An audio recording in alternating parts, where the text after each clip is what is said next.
quest types we're most excited about is the public quest. Like other quests, public quests are organized into chapters, but they are centered around encounter areas and not assigned to you by a specific NPC. As you enter such an area, the game informs you of the public quest going on, and what you can do to help out. Once those goals are completed, it's not over. Public quests are constantly evolving. Completing one stage of the quest will lead to another stage, and another, and so on. It all leads to some final climax, usually taking the form of a boss monster you must help defeat. And with victory come the spoils. In addition to the normal game experience your character will receive for participating, joining a public quest will offer 2 additional gains: contribution and influence. Let's look at contribution first. Every character still participating in the public quest when the final stage is completed will earn an additional reward based upon how much contribution they have built up. In other words, loot. If you can't see the public quest through to its conclusion, however, you're not left high and dry. This is where influence comes in. Every chapter has an NPC that acts as a hub for public quests. As you participate in public quests, you gain influence with that NPC hub. That NPC hub will distribute rewards based upon how much influence you have built up. The more influence, the better your reward options will be. Each hub will distribute rewards based on your influence in their own chapter. So, as you can see, your character will be rewarded over and over as you move on.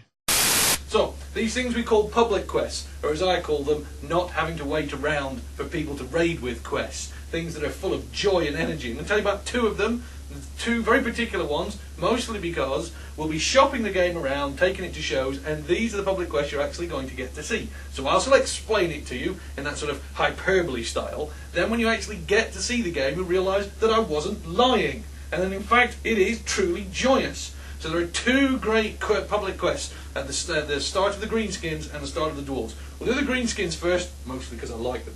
The thing about the Greenskins, right, is their area starts with this enormous lock. It's a big gate with water behind it. And it's got dwarves in it. You know what orcs are like. They want to fight, they want to fight, they want to fight, they want to fight. So they're desperate to fight the dwarves. The dwarves, on the other hand, realise that if they go out there, they could be in a bit of trouble. And they need to make sure that they're defended and they're looked after. So what the orcs are going to figure out is how to get the dwarves out. And the problem is that the dwarves are behind these enormous stone gates. You know, dwarven craftsmanship, last forever, can't possibly be opened. It really irritates the orcs, so they headbutted them for a while, they scratched at them for a while, they farted at them for a while, nothing worked. And then this big giant turned up. And the great thing about giants in Warhammer is actually they'll fight for anyone as long as you get them drunk. I mean, that's basically a giant, huge, lumbering drunkard.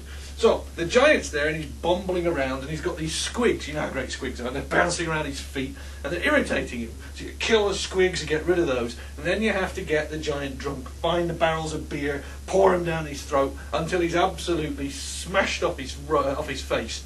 Then you get hold of one of these big bombs, one of the big naval bombs that the dwarves have built. You know, those big sea mines that they have. And the idea is they get the giant to pick up the bomb and sort of roll the bomb towards the gates.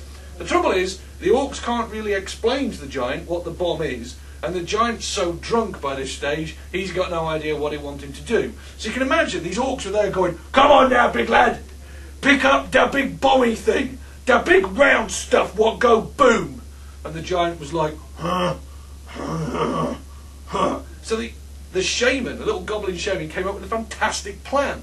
He got together with a little squig herder, and they go over to the big mine, and they paint it as though it's a great big squig.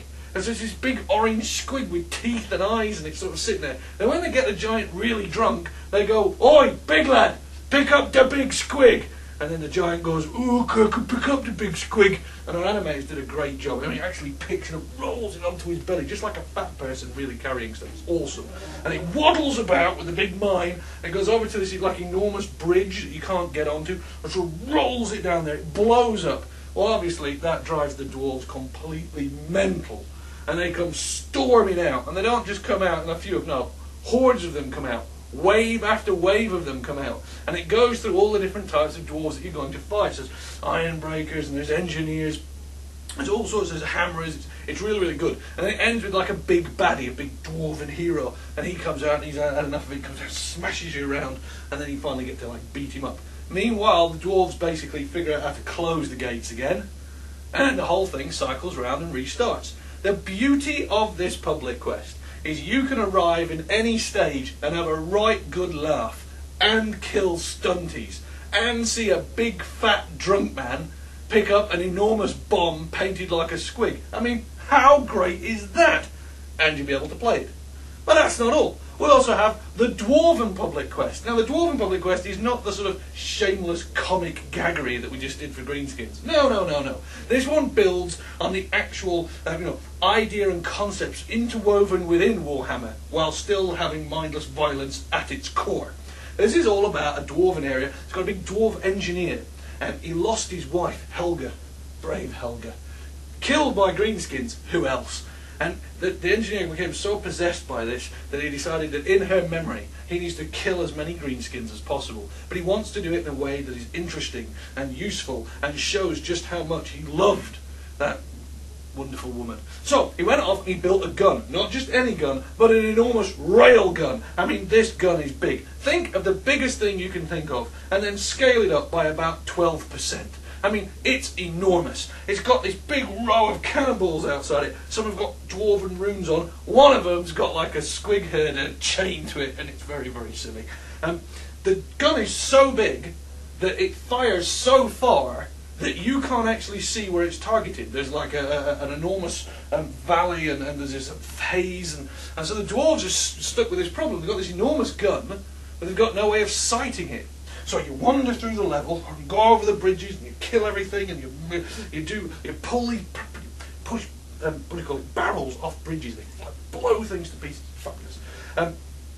You then find your way all the way to the other side through the haze, and then you've got to kill loads and loads of these orcs who have got this enormous boss. This boss is mega hard. He's a rank 40. He's the sort of guy who, if he actually came down off his big mega war perch, he'd slaughter everyone. And there's no way you can kill him. So you wander in there, kill a load of his lads, and then you find these barrels of gunpowder. You collect all those. While you're doing that, he keeps sending down bigger and bigger lads, and you realise sooner or later he's going to come down. And when he comes down, you're all dead.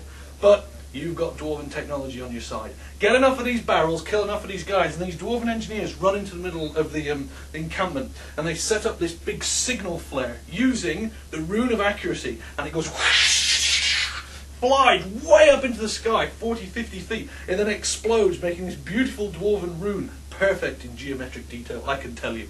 And then if you're way over at Helga, you can see this big rune go bum, and then Helga trundles into life, big operatic movements.